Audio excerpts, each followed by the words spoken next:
All right, hello. My name is Bakari Thomas, and today we have a very special guest. For those of you who are familiar with Jiu-Jitsu, I'm sure some of you have come across Jiu-Jitsu. He's one of the old-time YouTube Jiu-Jitsu creators, but we have another perspective today. And as you guys know, I'm in physical therapy school. This is the DPT podcast, DPT Talk podcast.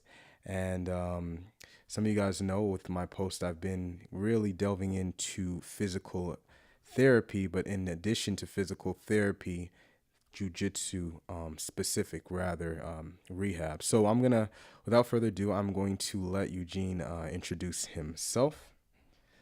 All right. Yeah. How's it going, man? Yeah, my name is Eugene Tsozik. I'm a doctor of physical therapy, also a jiu-jitsu black belt. I run a channel called the Jiu-Jitsu Therapist, and it's a YouTube channel and my Instagram and all that stuff. And basically, the idea behind it is to use my knowledge in physical therapy and my knowledge in jiu-jitsu and kind of blend those two things together to provide some insight into injuries and rehab and performance and injury mitigation tactics, things like that. That's great. That's great. Awesome. And yeah, guys, so we were chatting a little bit before we got online, and this is just going to be a very relaxed podcast. I know it's not the traditional how to go into PT school and all of that. But I'm as I get closer to my third year, I'm taking a little bit of a different approach. I am starting to want to kind of create a niche for myself. And I was really I followed Jiu-Jitsu, and just by doing some research, I ran across Eugene or Dr. Tsozik's page, rather. So I just want to ask you, Dr. Eugene, I'll just call you Dr. Eugene. Yeah. Yeah, whatever Yeah, works. I don't want to butcher your name, but No, man, it's great. yeah. So what drew you to the profession of physical therapy, and also when did you start training jujitsu? Like, when did those two things collide? So I started my interest I've always, I was kind of always into sports, of course, as the typical story goes for a lot of people into sports. I had some interest in martial arts as well, but never saw myself as in any way. I did a little taekwondo growing up, Right. and I was 6 years old, did a little taekwondo, but that was it. But like I always played soccer growing up and dealt with a few injuries there. But really, I always like, well, I want to do something with athletic training or something like that. And then actually, when I was about 18, maybe a little younger, my brother tore his ACL. And I was like, man, so he had to go do physical therapy. So I was like, I'm just going to go with him because I've got some interest in that, in rehab and sports. So let me go. And I started actually going to physical therapy with him just to watch what they were doing. And then I started actually volunteering and getting my observation hours. So I was like, yeah, that sounds really interesting to me to do that. So that was kind of where, initially I wanted to go into nursing because I was like, it's a good, stable profession. Right. But I was very much drawn to like the rehab side of nursing. I was like, oh, I want to work in nursing, like a rehab kind of where people are post-operative or anything like that. But I was just like, why don't I just go for it? Why don't I just go for physical therapy? Because I knew if I didn't go for it, I'd probably regret it. So I ended up going, getting into school in 2000. I started in 2007 or 8, 2007, and I graduated in 2009, and I started practicing in 2010. Now going back to I was always kind of interested in jujitsu. Comes from in really martial arts. It comes from watching the UFC as a kid. For Yeah. some of you guys, I'm almost 40, so VHS tapes, were around when I was a young kid, and my dad brought home. We'd always watch martial arts movies together. Bruce Lee, Jean-Claude Van Damme, all that stuff. So I was into martial arts. But my dad brought home one of the UFCs. It was actually UFC 6, and we watched that, and Hoist Gracie wasn't in that one. But once you watch one, you're like, oh man, let's go back and let's see what else is out Right. there. And then you start to get into UFC 1 and 2 and then 4, which is where Hoist Gracie was in. And you're like, man, this is pretty awesome. So fast forward to me being in, I think physical therapy school. Actually, no, I wasn't even in physical therapy school yet. I was getting ready to go to physical therapy school. A buddy of mine wrestled, and he's like, I teach wrestling at this jiu-jitsu school. And I was like, all right, cool. He's like, you should come. I was like, I don't know. And I was like, all right, screw it, I'll go. And so the day I was supposed to go, I called him. He never picked up the phone, so I just showed up anyways. And I had my first lesson. It was from a purple belt named Dave Riley, and I was the only one there. I mean, I don't know what class sizes look like for you now or for us, but they're huge. I was my first white belt class. It was me one-on-one with the instructor, and I was a purple belt. My coaches, a lot of them were blues and purples at the time. And that was in 2008. So that's kind of when I got started. And then I just kept showing up and being stubborn and, and just powering through and kept going. And so I've been training for about 15 years now. Wow. So I kind of had a similar story. I was actually going into a Muay Thai gym, and the guy at the front desk, however, he kept on saying, you need to check out Jiu-Jitsu. You need to check out Jiu-Jitsu.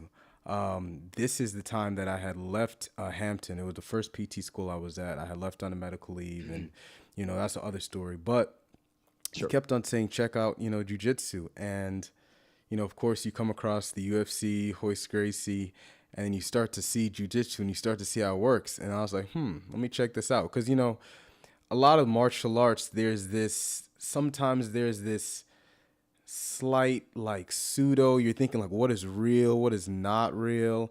And you see some of these martial arts where it's like this 80-year-old woman can touch you or hear in a certain pressure point and then you'll fall out, and I was like, I'm not really buying into that. So at the time I was weightlifting a lot more, and I just Googled in the area jiu-jitsu schools, and I went to my first school, and my first coach, Kyle, he was under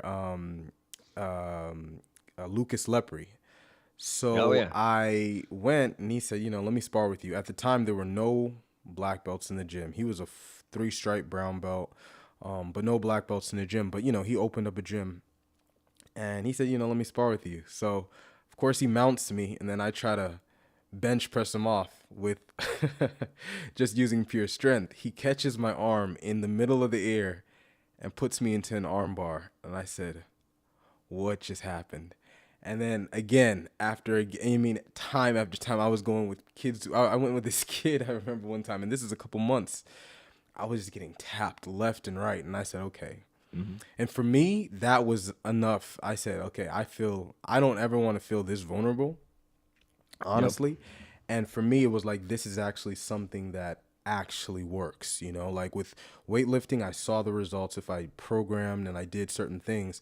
I said with jiu-jitsu, it's like I'm looking at these people like they're not very physically imposing, but they're destroying me, on the mats. So that was what really got me to kind of start. However, unfortunately, we had a time where we had this thing called the endurance rules. And essentially what it was is 1 hour of straight sparring, 5 minutes, then 1 minute break, 5 minute one. So you're going from a blue to a brown so anyway, there was a purple belt that came in. And by this time I had been a couple months into it. My defense has gotten really good, but I didn't really have any offense because there was nobody to practice on, because all the white belts that came, at this gym in particular, they just didn't make it. It was just one of those kind of harder gyms. So I was sparring with this purple belt, and it was the first time I'd seen him. And long story short, I could tell he was getting frustrated because he couldn't tap me. So he gets me in some type of, till this day, I just still don't know how he did. He was about 6'1", 6'2", and he had my back, but somehow it's almost like he got a crucifix position from my back. It was weird, but he got my arm in an arm bar, and then he just flexed his legs, and I just heard a pop. So my elbow just popped. And at this time I didn't have any insurance. I had just turned 26, so, and I just left Hampton PT school. So pretty much I had stopped jiu-jitsu for at least a year. Fast forward, I picked it up kind of in the middle of the pandemic, a little after that. And then, there are a lot of shutdowns and stuff. But then, pretty much since then, I pretty much have been training consistently. So that was my story. Yep. And I knew how it felt to have that injury. And it's like, I was asking even some of my professors, like, how do I, but they just weren't really familiar with jiu-jitsu. A lot of the times they were just like, well, just don't do the sport, you know?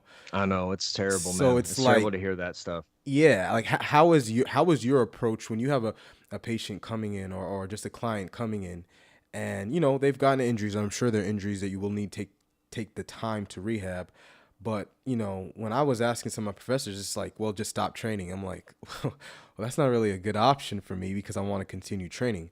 What is your approach when Yep. someone comes into you with an injury and they are still wanting to kind of train? Yeah. So, man, it's jujitsu people are crazy. All right, we got to get that. You got to understand that people that train jujitsu, they'll do anything to stay training. And the last thing I try to do is take away jujitsu. I try to at least give them jujitsu in some type of form, unless they're going to risk further injury. Now, when you're dealing with like upper belts, maybe like a purple, brown, those people kind of know if they have an injury, they can kind of work around it possibly. But there's a lot of factors that go into it, though. I mean, we could be here for hours talking about Right, it. But right. like, I look at the injury. I'll see if like, all right, if it's like a sprain or something minor, can we maybe change to a different position on the mat? Can you work from a closed guard versus something else? We just try to see if there's a way we can modify. But things that I tell people, especially white belts, is like you have to try to keep a connection to jujitsu, and that would entail maybe just showing up and watching class. Maybe if you're an upper belt and you can't train, maybe you help coach. I've had a couple buddies that are black belts. I've had some serious injuries or considering leaving jujitsu because they just can't train anymore because of their injuries. And I'm like, if you guys can help coach, you have so much knowledge. So it depends on what level of jiu-jitsu you're at, where you are. But like, I try to give them something, that my rehab is geared towards, getting people back to training. So like the thing with physical therapy, traditional physical therapy is like a physical therapist most of the time is going to know how to get you from being injured or like a rehab scenario to like doing your normal daily activities of daily living, cooking, cleaning, Right, driving, right, doing whatever, you know what I mean? right. But what the gap is the gap is between, okay, I've released you from regular physical therapy to jujitsu. There's a huge gap there. And that's kind of where I found that I've kind of specialized in, is that transition back to training, whether it's modified training, whether it's, you know, techniques or drills to get you back to training. Those are kind of things. So I try to, the last thing I want to do is take jujitsu away from people, but sometimes it's necessary. If you have an ACL or something, you can't be on the mats, ACL injury, you're post-operative and you have to, obviously you have certain restrictions. You can't be on the mats, you can't be Right, training. right. So what can you do? Can you do other things? So I try to modify and weave and make modifications any way I can to keep people in some way in the gym in some capacity, whether it's just, what, you're a white belt, you're injured, don't lose your community, stay there, come to the gym, watch, observe, be part of it, be a part of the gym. Because that's how people fall off, as they get injured, they stop doing anything jiu-jitsu related, then they come back and they come back too hard and they get injured again. And usually that boom, boom, and they don't come back. Yeah. So that's the thing. I try to keep people, in the gym the best that I can. But again, a lot of it depends on the person, the individual, their skill level, the type of injury they have. But the goal is, for me, is to give them something related to jiu-jitsu and also get them back in a safe and congruent way, that they'll hopefully be able to stay on the mats and kind of, it's almost like an on-ramp, to jiu-jitsu. You're getting on-ramp on the expressway kind of thing. Right. It's not, you want to kind of give them a guideline. That's kind of where I come in. I feel like that's kind of where I specialize in. Gotcha. Gotcha. So I know that you said you train with Chewy. Is that what got you into creating the kind of jujitsu therapy content? Chewy did, but it wasn't training with Chewy. It wasn't like Chewy's channel per se. So back in, I want to say when I started my channel, I don't know, 2015, 16, I'm not even sure when it was. So Chewy had, this was actually his last fight. It was his last fight. This is kind of what got the ball rolling. So Chewy was training. He was still fighting MMA at the time. Oh wow. And he's a very good MMA fighter. I mean, he fought professionally. I think he was like 10 and Oh, 0. I didn't even realize he did. Yeah, Chewy fought MMA. It was the first time I met Chewy was like in 2008, and he was actually at a MMA event, a regional MMA event, and he just crushed this dude in like 30 Oh, seconds. And we were walking afterwards, like we were like walking, like leaving, and she was just walking there. I was like, "Hey, man," I was like, "Good fight," and he was like, "Yeah, thanks." And that was just kind of, I think it was something along those. We kind of introduced ourselves, but that's the first time I saw Chewy. It was crazy, okay. but um, moving fast and forward, like Chew was getting ready for a fight, and he kind of like I don't know what happened, but he tweaked his knee. Okay. He tweaked his knee during training, and he's like, and they're like, "Hey Eugene, can you come over and just look at?" I think he kind of like, kind of tweaked the meniscus. It Right. wasn't anything. I did, I did the general assessment, Right. right? We checked some mobility. We do, McMurray. We check the Right. Right. stuff. We check. We don't have to get specific into specific Tests physical and stuff. therapy exams, but I examined it, and he was fine. Everything felt fine. I checked his ACL. The normal stuff you do. Check the integrity of the joint, make sure it's stable, and like I gave him this look, kind of messing with him, and then I was like, "Dude, you're fine. You're gonna be great. Your knee's good." And he kind of popped right up, and it kind of gave him this like confidence to like, "Oh, okay, I'm good." Eugene said, "I'm good. I'm good." And so he ended up, fighting and having a good fight. He won. But that kind of started the ball rolling. Okay. And then, because it got me, I was like, damn, that was awesome. That felt so good to give somebody like some confidence or assess them and Right. and do this stuff. But people kept, they hear that you're a physical therapist, Right. and so they're just like, hey man, what's going on with this? What's going on with that? What's going on with this? And Chewy's like, look, man, your time is valuable. What you're doing, you spent a lot of time and money learning this craft, learning this skill. Right. You should think about maybe charging people for your time. Number one, that was the first time I put in my head about cash-based stuff. Mm. You should think about charging people for your time because your time is valuable and what you give them is valuable. Number one. And then from that, I was like, man, I'm going to start, watching Chewy's success, obviously on Right. YouTube. That was like an inspiration as well. And I was like, man, there's nobody really doing that in this space. And I feel like that's kind of, everybody always talks about what's your niche, Right. find your Right. niche. And I was like, yeah, I've got this love for jujitsu. I've got this love for physical therapy and rehab. Why can't I combine them? And it's been a tricky slope, because there's so many things you'll get random questions. They're like, my knee hurts. What should I do? And you're like, whoa, I can't give you specifics. I don't even know what's I going know. I on, know. but you get stuff like that. You get stuff like Yeah. that. But so you have to be kind of mindful on how you answer things. But that was kind of the start of it. And, it's kind of exciting. It's kind of fun to make videos.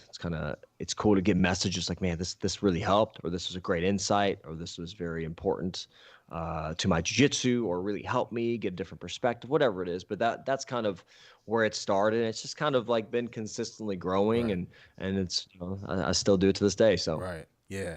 So yeah, we were talking a little bit off air, and you mentioned the cash base. So once you assessed his knee at the time. By the way, what level of training were you at that time in jiu-jitsu? You remember? maybe purple Okay. belt. Okay. Something like that, man. I've been training for For a 15 while, years yeah. now. I almost forget how many years I've been training. Exactly. Like, I don't know. I was like 10, 12, and then you think about I started like in '08. Right. So it's just, you lose track of It's time, wild. man. Yeah. It's wild because like you see so many people come and go. Right. And I was the young guy in jiu-jitsu. I mean, I started at 26 years old, Same. which was still okay, fairly young. And Right. now I'm almost 40. And I'm like, Right. I was 25 when I started, I think, something like that. But man, now I'm almost 40, and I'm like, look at all these young guys, Right. man. I'm not a young guy anymore. Like, I got bald head now. You know what I'm I got the saying? same Like, I don't thing. have hair. I got no hair. I was like, what the hell's going on, man? It's wild. It's just wild how time goes. Um, but I'm getting a little off topic. But the community, you start for one reason, you stay for another. The community is a big thing, and a lot of people need community, especially athletes, people that need something that scratch that itch. And jiu-jitsu is a beautiful community.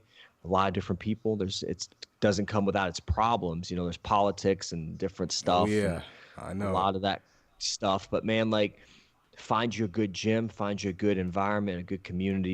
You find you a good jiu-jitsu gym where you love going, and that's a big difference, man. You connect with people, and you have that. You you have a sense of belonging and a sense of that you matter, and I think it's important for people to have. Got you. So, with because I actually was when I was looking to so my for my third clinical rotation, um, I actually start next week, so I'll be in a whole different state till this day next week. I'll be in Virginia. So I was looking, and I think one of the reasons why I came across your actual website, and you're actually like the first person on the page when you do the Google searches. I was trying to find a clinic where you could do like a sports specific, basically for combat, whether it's MMA or jiu-jitsu, sports specific rehab. So I came across your website. And I know we were talking a little bit before, you were saying you kind of are still in clinic, but then you also do those consultations. About how much Yes. of that is the people who are coming to you for jujitsu specific, how much of that is online versus you being in the clinic? So I have actually an office I share. So my wife is a massage therapist, and so she has massage therapy, and Okay. I have a room in our office that I do cash-based practice Gotcha. out of. And then I will have like online people I work with online, and online is more of like a mobility kind of screen. You're checking people's mobility, their movement. Right. You will give them some corrective exercise, things like that. But I don't really consider it physical therapy, Right. right? I will take them through some movements, and there's because there's some red tape. You can't really do quote unquote physical therapy, Right. but like so a lot of times it's like, hey, if you're having issues with getting, with jujitsu or getting back to jujitsu, like let's check your movement. Let's give assessments. So there's a specific, things I do online assessment that I run people through, just things I look for that I've kind of worked on throughout the years. Um, that I feel like are important for jujitsu, and so I kind of work through those things. But I'll treat so cash based is an interesting thing because when I kind of starting into cash based, there wasn't a lot out there. There's a few people out there in the space. Right. There's a lot more cash based practices now. A lot of different resources you can look at. Um, but cash based fun. It's fun because people that seek you out are actually wanting to be there. Some doctors not telling them to go, Right. and sometimes they are, but they're motivated. Like, hey, I want to go see someone that knows jujitsu that can get me back to jujitsu. So they seek me out for a specific purpose. And I'll see people that aren't jujitsu athletes Right. either. That I'll see those as well. But I would say I see a lot of people from the gym. They'll seek me out, and a lot of people from the like gyms in the area that'll kind of hear of me and I'll see them. But that's like what I love to do, man. Mm. Like my using my brain to figure out a path for someone to guide them back to jiu-jitsu is like number one, it's so rewarding Mm-hmm. because I love doing that. I love being creative. Right. I don't do a lot of traditional things. I'll do some traditional things to start, the traditional, physical therapy things that do work. If we're working on a shoulder, we're gonna do some traditional, rotator cuff stuff. I want to see where you're at. Let's get a baseline, and then let's go from there. Okay. Um, some of that's necessary, but if you don't have a knowledge of jujitsu, or you don't have a knowledge of kind of the requirements, the mobility requirements for jujitsu, you're just going to send somebody back and they say they're quote unquote rehab, but they're really not prepared. They're not prepared for jujitsu, Right. and so that's a difficult thing. And I have a problem with physicians and physical therapists. And you've mentioned this when we were off there that tell you just stop training. Yeah. That's you being it's ignorance because there's some reasons to maybe stop training if it could be a severe, you could get paralyzed, whatever, like if you're at risk, a high risk. But it's if you just tell somebody that comes in you and they've injured their shoulder, hey, you should never do jiu-jitsu again, and you don't really give them a reason why, um, you have to advocate for yourself, I think, in that point. You have to kind of Right. ask questions as a patient. So that's very important. I actually just did a video on that. Like I had somebody reach out to me about he like injured his neck, got put in like a Darce choke, Ooh. got cranked on, had some numbness in his hand. He did the right thing, went to the doctor really quickly, and got an MRI and like, oh, you got some bulging discs, some wear and tear on the shoulder, nothing crazy. And he had a friend that was a neurosurgeon, told him quit training. Right. I was like, and he was devastated by that. I was like, hey, like, did you ask why? Why'd they tell you quit training? Because there's potential. There's potential to get injured, but yeah, there's potential to get injured in a lot of things.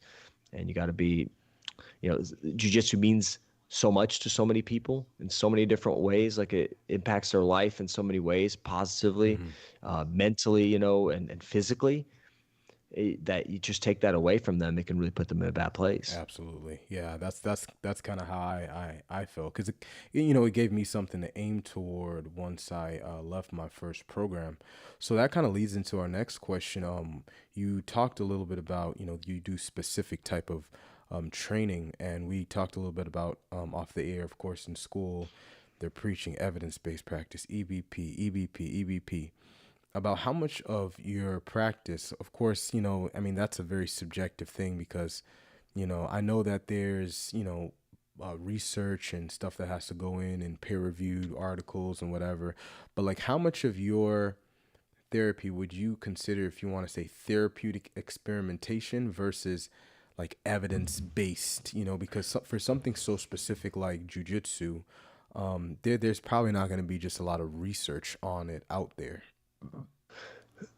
There's some good there's some people in the space that some physicians and some other therapists are really good physical therapists that I've kind of become contact with, that we kind of work together on some stuff. There is good evidence. Mm. You look at the injuries. I think you look at the injury patterns and injury trends in jiu-jitsu. What areas are injured the most, how often, what's the mechanism, and then you can kind of, backtrack your, okay, so if we have an armbar injury, so somebody hyperextends, the elbow, what do we need to work on? Well, we want to make sure we have full range of motion in the elbow, both flexion and extension. We also want to make sure we have strength at end ranges as well. Mm. So one of the things I do is I've done a lot of continuing education with functional anatomy seminars, Okay. which works a lot on isometrics, end range isometrics, pails and rails. So it's specific joint training, which I think is valuable for jujitsu. So yes, I'll do some specific, like some general kind of evidence-based stuff, rotator cuff strengthening and things like that. But if I'm working on specifically the shoulder or the elbow, I'll work a lot of end range isometrics based on the people, like, on the needs. And so functional anatomy seminars is one of those, you can like kind of look them up. Dr. Spina is actually a chiropractor, has done a lot of research. Now, again, they've been around for 10, 12 years, I think. So looking at the evidence, still, I think it's kind of new. If what kind of how these techniques work, but I do a lot of specific joint training, controlled articular rotations, which are just kind of joint circles. I do those for warm up. I do end range activation exercises. I do end range isometrics, those type of things, because the injuries usually happen at the end ranges, right? You look at, internal external rotation of the shoulder. When's an injury going to occur? Someone puts you in a Kimura, end range internal rotation. So if I can give you a little more range of motion, a little more control at that end range. And also, if I can close the gap between active and passive range of motion, because if you're so lax, you have a ton of passive range, but you don't have active range to back that up to kind of solidify and protect your joint, you're going to be in trouble. If somebody puts you in a Kimura, they're going to probably, they're not waiting for you to tap or not going slow. They could hurt you. So give yourself more range of motion, more access to strength, and a more full range of motion is huge. That's something I really work on extensively with my athletes, besides, movement patterns Mm. and, drills and specific things like that. Gotcha. And what is I'm just curious, what is the most painful injury? Because for me, when I popped my rib, I think that was I had never experienced something like that. But what's the most painful injury? The elbow was bad for me, but the rib was a whole other Mhm. thing. What's the most painful injury you sustained during training? Yeah, so I've had a few. My fingers are kind of mangled. I don't know if you can see. Oh I've wow. injured my middle finger twice, broke a thumb.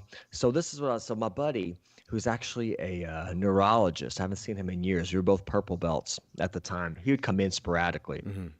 We're playing around, and I'm like, I'm getting the better of him. So I stand up and I let him get a hold of my collar, and he yanks me down, cross collar, pulls me down. Instinctively, I planted my hand, Ooh. pop, pop, and I fractured my radius.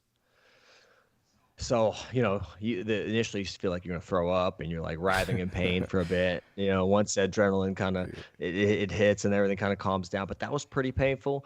Here's the not smart thing. I was actually working. This is, I don't know if I want to share this story. It's how dumb physical therapists can be because we kind of know a little too much. So I like didn't go to the doctor. I knew I broke something. I actually worked at the time. I worked right next to Workman's Comp Clinic, and I was like, "Hey, let me walk over, talk to one of the X-ray techs, see if they'll X-ray my elbow." They X-rayed it, and they're like, "Yeah, you have like a small fracture in your radius, so that one of the bones in the forearm." And so we took the films and sent him to this old school ortho, and he's like, you should be fine. Just try not to use it." So I literally like just did I a couple weeks I didn't, use it as much. It was a small fracture, but I still had limited range of motion. From pronation, Right. supination was limited, elbow flexion, extension was limited. So I was like, all right, it's been about, 6 weeks or whatever. And I don't even know how long I took off. I basically took my hand, I went back to jiu-jitsu. I put my hand in my belt and I trained one-handed. And I did that for like a month and a half, 2 months, something like that. I don't know. I don't even know how long I did it for. Interesting. But I trained one-handed, and man, my guard retention and my defense got so much Crazy, I better because I'm just know. used. Yeah. So I was just like, you take your hand, put it inside of your belt, and grab the ends of your belt, and you just hold it in there, and you just start training one-handed. And I did that for. I do not recommend that. Please don't take this as medical advice. It is not. It was stupid. And see a doctor, get the proper rehab. Being a physical therapist, I kind of knew how to treat myself. So I did my own physical therapy, my own rehab, got my own range of motion back and my strength back. Um, See a doctor if something like that happens. Don't train one handed. It's not smart to do that. I was a purple belt at the time. I felt like I had enough knowledge that I could keep myself safe. Hmm. I chose my training partners wisely. Sometimes I got smashed by like blue belts, Hmm. because they're like, "Oh yeah, I'm gonna get this dude. He's only got one arm," and you learn, you adapt. But that was probably the most painful injury I Wow. had. It hurt pretty bad. Yeah. Yeah. All right, so I got two more questions All right, let's for do it. for you. Yeah, I really enjoyed this chat. So one of my questions is, since we're talking about, training, so as I shared with you, I've just gotten my, blue belt, and I am in the space where, I've been training a while, but because of moving a lot, I've moved to different gyms. I'm in a space right now where when I was a white belt, I had no one had expectations of me, right? So I would go to gyms because I had been training a while, and our Yep. gym doesn't do stripes. So I remember, I think the highest belt I ever tapped was a purple belt, Hmm. and but people didn't expect it because they're like, "Oh, you're a white belt with no stripes." So now that I'm a blue belt, like people actually expect something from you. So I'm curious, what do you think makes in your opinion, I've seen a lot of different videos on this on YouTube. What do you think makes a quote unquote blue belt level jujitsu practitioner? One, and then two, what would advice would you give to someone that wants to, like, I'm a blue belt and I eventually want to open up my own gym, probably at purple belt. So I give myself another 2.5, 3 years, and of course get some clinical experience. What advice would you give to someone who is a blue belt, trying to pretty much piece everything together? What do you consider a blue belt? And then, yeah, what advice would you give to someone who eventually wants to open, an own their niche clinic? Okay. So, man, blue belt is one of those belts. There is such a Yeah, variety of skill levels. I mean, you can have blue belts that are like you said, tapping, browns right. and tapping. I mean, look, you had I don't know if your audience necessarily watches jujitsu, but you had I think Helena Kribar is her name. She's like the 16-year-old blue belt that trains with John Oh, Donaher. She was just in a Fight Pass UFC yeah. Fight Pass event. And she tapped a black belt, beat her up like bad, and like tapped her nothing. She's 16. She's a blue Mm-hmm. belt. You got to think like there's such a spectrum of blue belts. I think if you're just your average blue belt, you have solid defense. You're starting to develop your game. Like people are starting to say, "Oh, well, I know his." That's his. Okay, yeah. I can tell that's he's got a unique style. You're starting to develop your style. Right. You're not going to be great Mm-hmm. anywhere. But you might have some things you're starting to develop and be really good at. Um, and you're starting to develop your game. Like I think that's just you kind of have knowledge from everywhere. Hmm.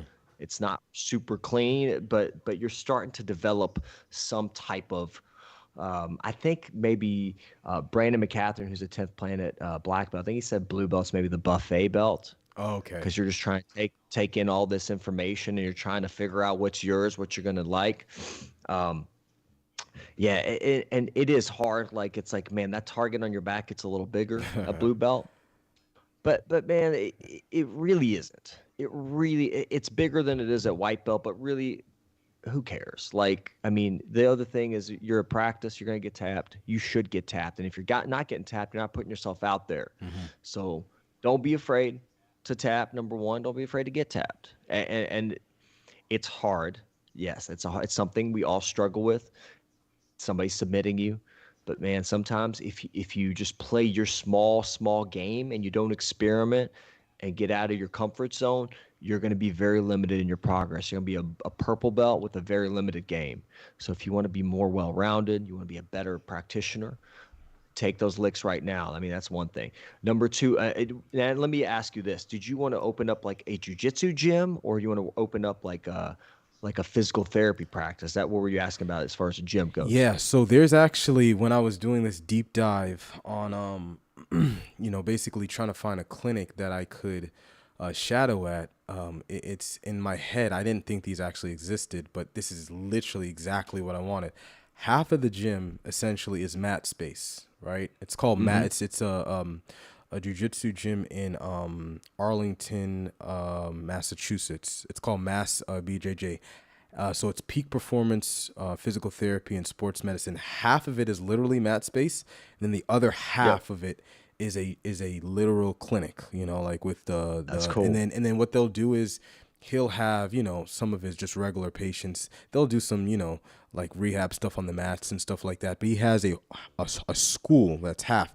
That's kind of what I envision in my head. Seeing regular patients, kind of like you, like seeing Mm-hmm. regular. You still see your average population, your general population, but then he also sees athletes. But then he also has, because the way insurance is going, I'm looking at it. I don't really want to get into that game, which honestly, cash based, probably is the way of the future. But I don't want to get into that game. So the way I feel like I want to basically offset it is I just had the idea. Well, why not just open up a jujitsu clinic? You could still accept people Mm-hmm. with insurance that maybe not Yep. may not pay out as much, but you're going to be able to keep the lights on because you Mm-hmm. have a whole Yep. separate source of income. Yeah, yeah, that's a lot, man. I think that you got to get, I don't know if you got to kind of do that in steps, in my Yeah. opinion. I think as far as the jujitsu side of it, I think there's so many high level or like experienced practitioners, jujitsu practitioners out there. I think you got to fill your own cup with that. Yeah. I think you have to like if you're a purple belt, you have so much to learn. I'm a black belt. I have so much to learn. Right. I think you have to kind of be a little bit if you want your jujitsu to be solid, you have to be a little bit selfish in that aspect. You got to like if you're already starting to give to your students and you're a purple belt, your progression is probably it's going to be it's going to be stagnant. It's going to really slow down. So I think like if you want to gain more knowledge in jiu-jitsu, I think you don't worry about that side of it so much. You worry about the training side of Hmm. it.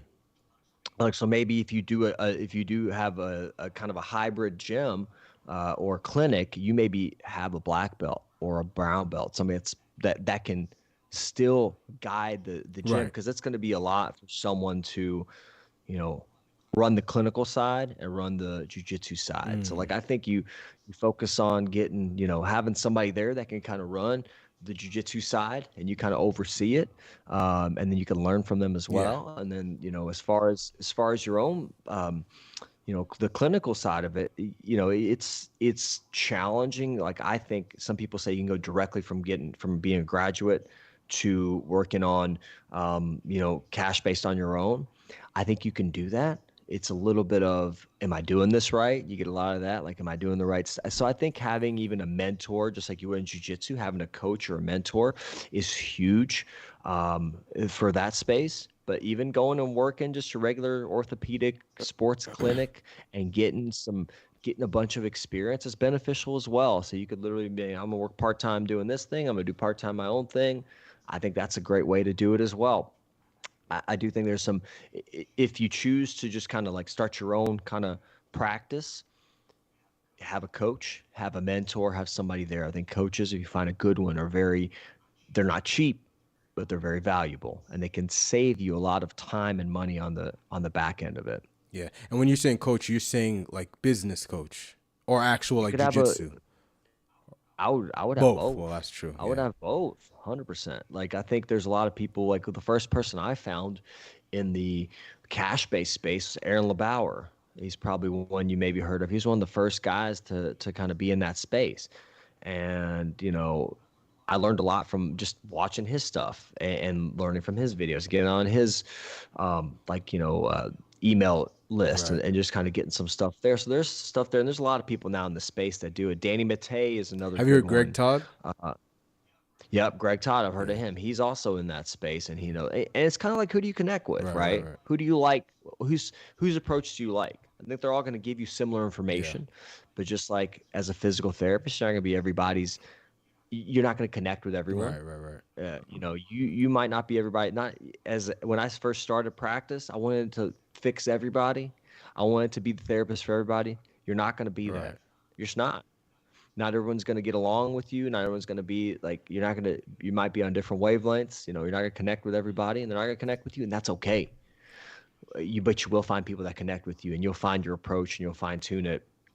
So I just think having a good coach and, in both sides of it, someone you really relate to, you connect with, you enjoy being around, you enjoy learning from, those are very important things to have as you're kind of making your own way, because they'll give you little nuggets of information that are going to help you kind of guide your path. Gotcha. All right, and then the last final one.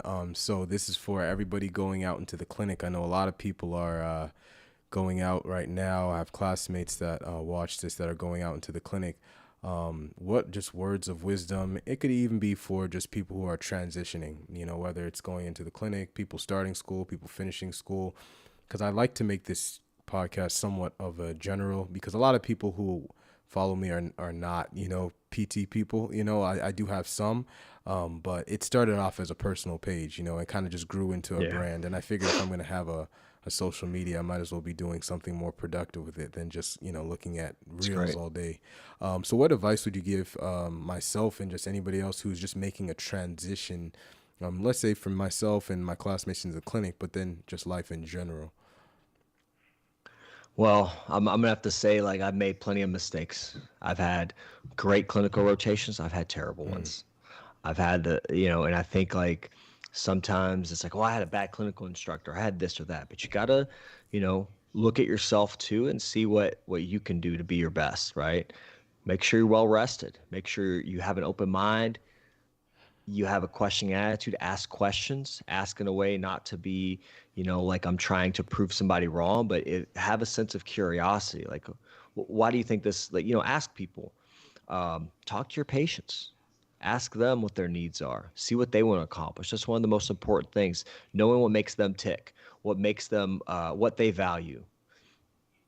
That I think is being, we have so much in our minds. We have so much information when we want to just go out there and fix everybody. mm-hmm. You, you're not going to fix everybody. You're not. As much as you want to, you're not. Understand that there's going to be some patients that aren't going to progress like you want, and that's okay. Doesn't mean you're doing anything wrong, but be kind of have a questioning attitude. Like I said, assess and reassess, right? We're going to test and retest. See what works. If it doesn't work, change gears, ask questions. Um, that's the thing. And just try to, if you're not sure, ask or kind of go back and do a little research. It's okay to say, I don't know sometimes too. We're not going to know everything as PTs. I still don't know everything. I Right. never will. I will never know everything in jiu-jitsu. It's infinite.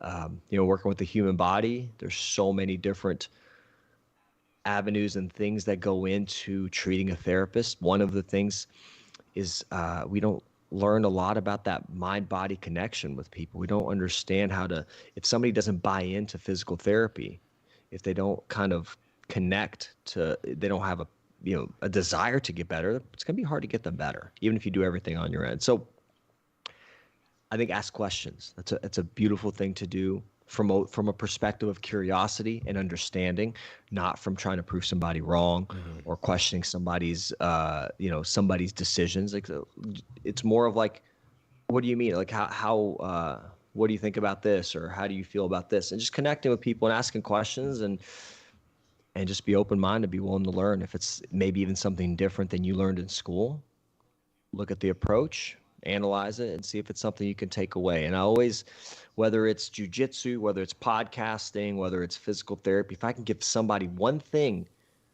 every session that they can take away, whether if you listen to my podcast or you listen to this podcast and you share your time with us, can I give you one thing to walk away from and say, man, that was worth it, and I can take that and implement it in my life today or in the future.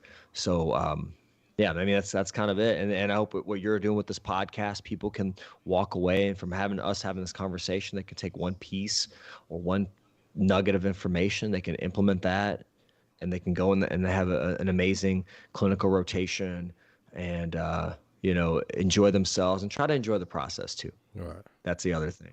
Don't just think about, I'm ready to graduate. I'm ready to graduate. Enjoy school. Enjoy being in the clinic, because you got the rest of your life to work and make money. You'll get there. You'll make that money. It's just enjoy the process. Enjoy the people that you're going through this journey with, both at blue belt right now, Right. at purple belt, whatever it is, and also as a student, and then as a doctor of physical therapy. Enjoy the steps that come along with it, and enjoy the process, because you'll never be able to go back to being a student again in physical therapy. true. You're never going to be able to go back to a white belt again. So enjoy your time at each of those segments of your journey, because there's lessons to be learned at all of them. That's great. And there you have it, guys. And this is DPT Talk.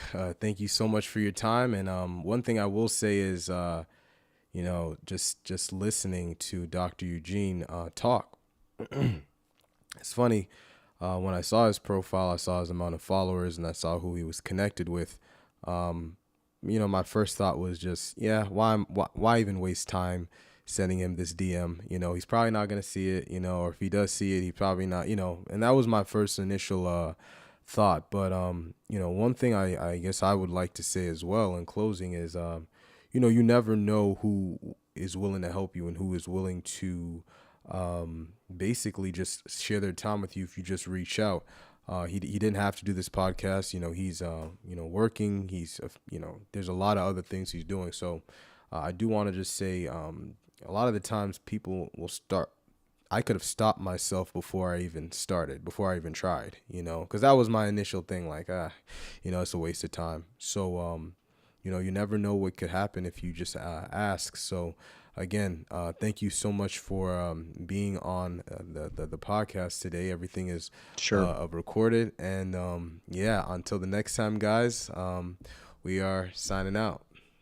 And appreciate yes, it, man. sir. Yeah, and real quick, if we're not off yet, if anybody wants to reach out, if you have questions for me, please, you can find me on Instagram at _jiu-jitsu_therapist, jujitsutherapist@gmail.com. You can reach out wherever. Please don't hesitate. We were all students once. We were all white belts once. Yes. We were all beginners once. And I think part of being a practitioner in physical therapy, a practitioner in jiu-jitsu, is to give back. And that's kind of the purpose, is to give back and bring people up with you. If that's one thing I learned from my coach, Chewy, is to bring the people up with you and around you. And that's don't be so much for yourself, be willing to give back. And I hope that if you have questions, if you're having a tough time in school or something, you want to reach out to me. I've been there, and hopefully I can guide you and help you a little bit. And I appreciate you reaching out to me. It means a lot.